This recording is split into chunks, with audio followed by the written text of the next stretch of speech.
Voilà, nous recevons en ce moment Eli Ngandou. Il est reporter, il est aussi rédacteur en chef d'immédiat en ligne lisapo.info, c'est un média quinois, dépêché ici à Mbuji-Mayi pour diverses activités que vous allez découvrir dans cette interview. Eli Ngandou, bonjour. Bonjour, messieurs les journalistes. Nous sommes avec vous justement ici au territoire de Tchilenge, plus particulièrement dans sa partie comprise entre le pont Tchiyendele, mais également voilà, le territoire de Tchilenge, voilà, je vais dire. Ici, on est juste en pleine visite. Alors, nous aimerions parler avec vous en long et large sur ce qu'a été votre mission en Mbuji-Mayi. Nous commençons d'abord par vous demander de vous présenter largement pour que tout le monde vous connaisse. Oui, je suis Eli Ndaya, les journalistes des médias en ligne quinois lisapo.info, comme vous venez de le dire. Oui, je suis né ici à Mbuji-Mayi, dans la province du Kasai oriental. C'est là où j'ai fait les bêtises, c'est là où j'ai grandi, avant de faire les déplacements pour Lubumbashi, Kinshasa et aujourd'hui à Mbuji-Mayi. Ça fait quelques années et justement vous êtes de retour, c'est pour la deuxième fois.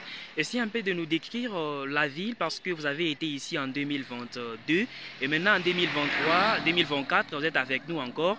Est-ce que la ville a changé ou l'aspect reste le même? Non, l'aspect n'est pas vraiment le même, la ville a changé. J'ai vu une évolution à Mbuji-Mayi. Dès mon retour à Mbuji-Mayi, d'abord, l'aéroport est en construction, comme vous le savez très bien. Il y a les travaux d'évolution de cet aéroport qui sera au standard moderne. Donc nous aurons vraiment des vols internationaux ici à Mbuji-Mayi. C'est vraiment une initiative du chef de l'État, Félix Tshisekedi. Voilà, j'apprécie cela. C'est quand même parmi les avancées de la ville de Mbuji-Mayi. Après cela, il y a plusieurs travaux et chantiers ouverts à Mbuji-Mayi. Par exemple, j'ai visité les quartiers de la Porte. Plusieurs avenues sont asphaltées, d'autres sont en train d'être asphaltées. C'est quand même une bonne chose et une initiative à saluer. Voilà, on rappelle que c'est pour la deuxième fois que vous venez à Mbuji-Mayi. Dites-nous l'objectif, c'était quoi? Oui, je suis dépêché à Mbuji-Mayi par les médias lisapo.info pour couvrir les élections du 20 décembre 2023. C'était ça mon objectif principal. Voilà, et par rapport à l'objectif, vous avez couvert les élections, c'est passé comment? Oui, les élections se sont bien déroulées à Mbuji-Mayi où j'étais dépêché par les médias lisapo. Les élections se sont bien déroulées malgré quelques incidents constatés ça et là.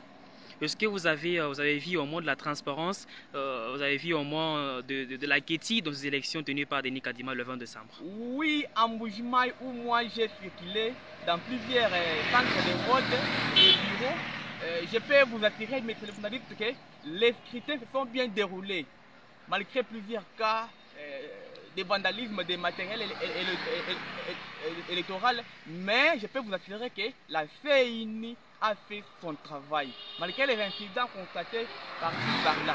Mais la centrale électorale est à saluer. Voilà, maintenant que les candidats sont en train d'attendre les résultats, est-ce que vous pensez que vous avez accompli votre travail à 100% ou alors il y a eu un peu des embûches qui vous ont empêché de le faire pleinement? Bon, messieurs les journalistes, je suis content d'avoir fait mon travail à Mbuji-Mayi parce que c'était ça mon objectif principal, c'était de couvrir les élections. J'ai mon badge, j'ai couvert les élections, j'ai circulé dans plusieurs centres de vote malgré quelques difficultés enregistrées. Donc, j'ai eu des difficultés pour accéder dans plusieurs bureaux de vote. Par exemple, plusieurs personnes m'ont comparé à un témoin des partis politiques comme observateur. Donc, les gens ignoraient la différence qui existe entre un journaliste accrédité et un témoin d'un parti politique. Voilà au moins une difficulté que j'ai eue en Mbuji-Mayi. Mais à 100%, j'ai fait mon travail comme il fallait. La vie en Mbuji-Mayi à Kinshasa se diffère, mais également les conditions de travail se diffèrent également. Est-ce que les conditions de travail ici en Mbuji-Mayi vous ont permis d'atteindre vos objectifs?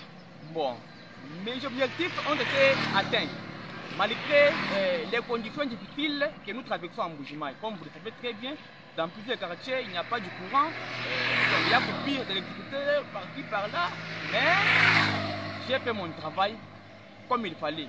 Comme journaliste envoyé, j'ai envoyé les éléments à ma hiérarchie et j'ai publié les articles comme il fallait. Donc, le travail a été fait à 100%. À part la couverture, malgré des fois, vous manquez de transport, vous marchez à pied, vous parcourez de longues distances sans transport en Mbuji-Mayi, mais j'ai fait le travail. Voilà, à part la couverture des élections, est-ce que vous avez eu aussi à faire d'autres activités?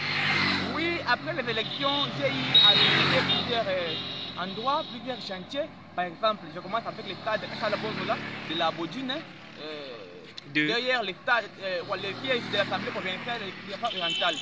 Oui, j'étais là-bas, j'ai fait mon constat, j'ai vu comment le stade est dans un état de délabrement très avancé. J'ai vu comment plusieurs murs de ce stade sont en voie d'écroulement. J'ai vu comment la pelouse synthétique qui vient d'être changée récemment ici est en voie de s'abîmer. J'ai vu comment plusieurs chaises ont été emportées. J'ai vu comment la toiture de notre tribune du stade n'est plus là depuis plus d'une année.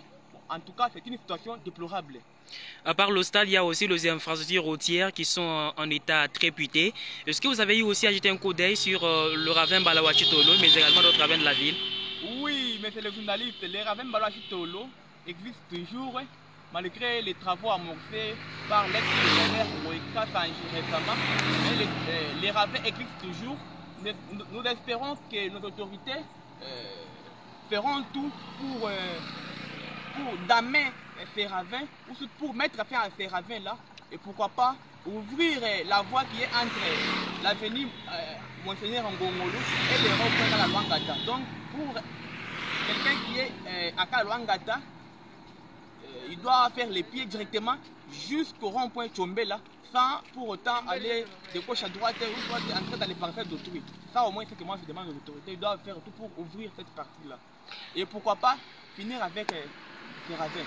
À part les infrastructures routières, il y a aussi les infrastructures sanitaires, notamment il y a l'hôpital de Bonzola, il y a aussi d'autres hôpitaux de la ville qui sont parfois mal entretenus. Comparativement à la ville de Kinshasa, est-ce qu'ici vraiment on peut dire qu'on a des hôpitaux? Oui, je peux vous dire qu'on a des hôpitaux ici en Mbuji-Mayi. Regardez l'hôpital de la Mouya. C'est l'hôpital vraiment qui est vraiment en bon état, qui est modernisé, papa. À Kinshasa, il n'y a pas vraiment tout ce... Donc, tout ne marche pas bien correctement à Kinshasa.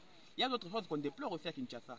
Même en province, bien que l'hôpital Bonzola date de longtemps, bon, nous comprenons cela, mais en Mbuji-Mayi, il y a aussi des infrastructures qui sont vraiment bien entretenues. Par exemple, l'hôpital de la Mouya, il y a l'hôpital Kazadi, où tout est cancellé. Donc, nous saluons cela, nous saluons les travaux de modernisation de ces hôpitaux. Voilà, voilà, vous n'étiez pas seulement venu en visite, ou comme aussi justement dans le cadre de travail, vous étiez aussi venu pour vous élargir avec la famille, consoler les frères et sœurs, mais également les amis et connaissances. Est-ce que vraiment votre départ, votre venue ici en Mbuji-Mayi vous a permis pleinement de voir tout le monde, mais également de changer des bons souvenirs avec même de la famille?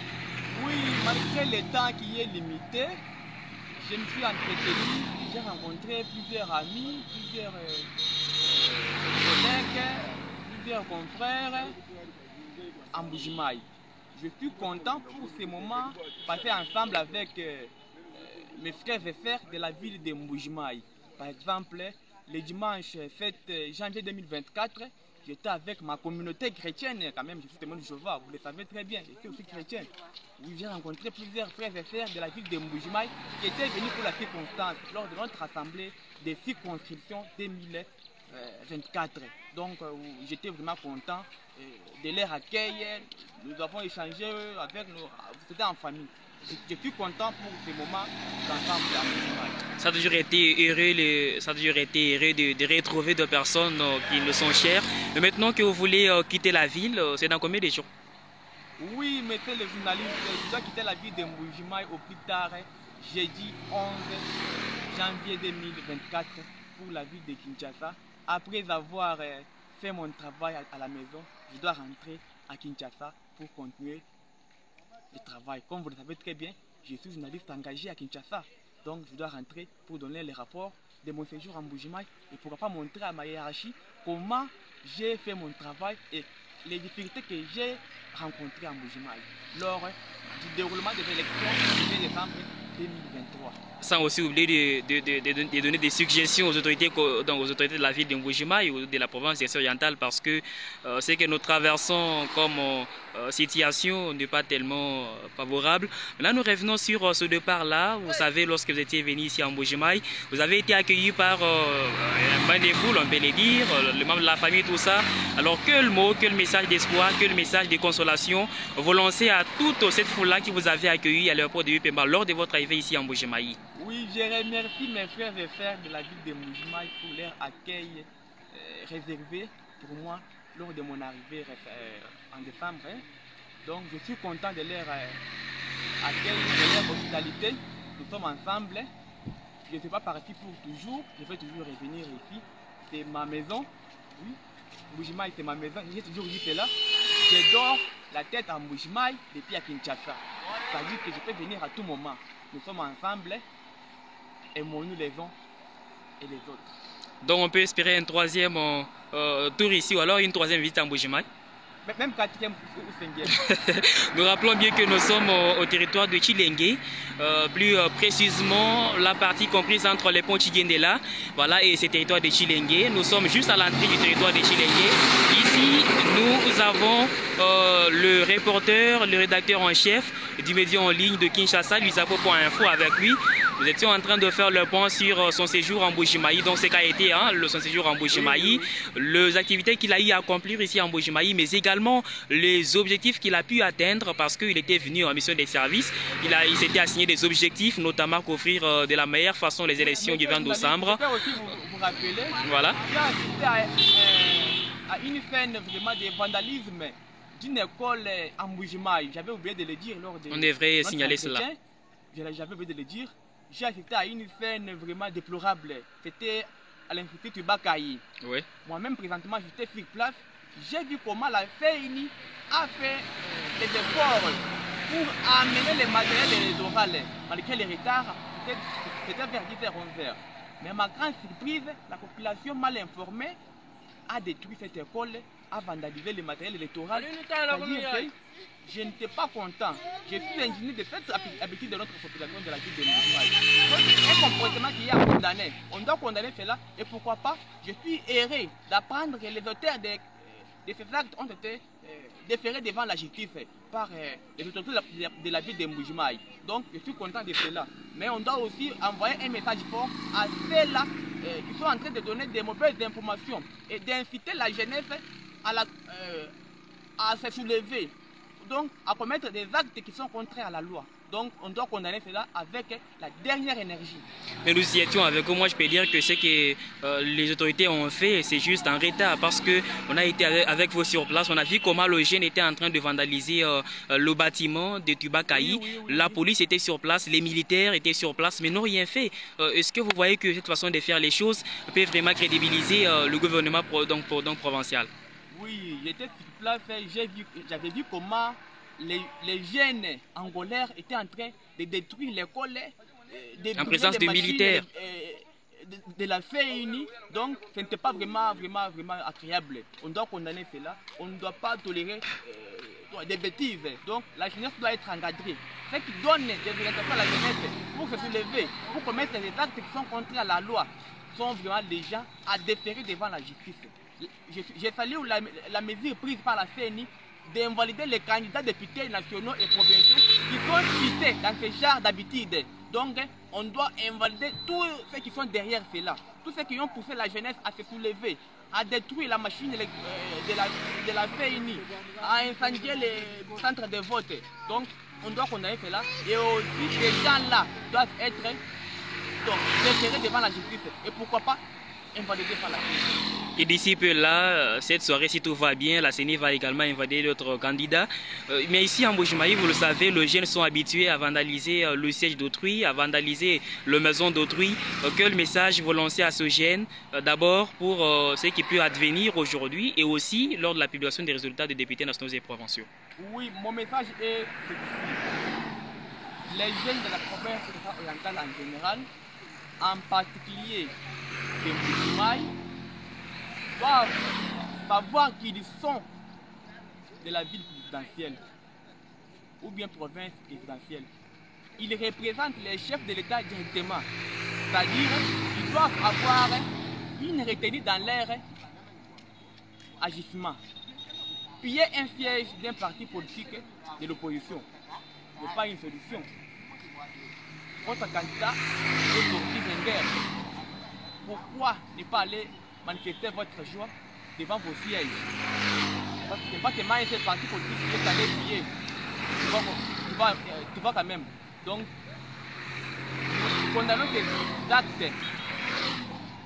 Je l'ai dit encore que je suis heureux d'apprendre que les auteurs ont été détenus devant la justice. C'est ça la solution. Voilà, merci beaucoup Elie Ngandoum.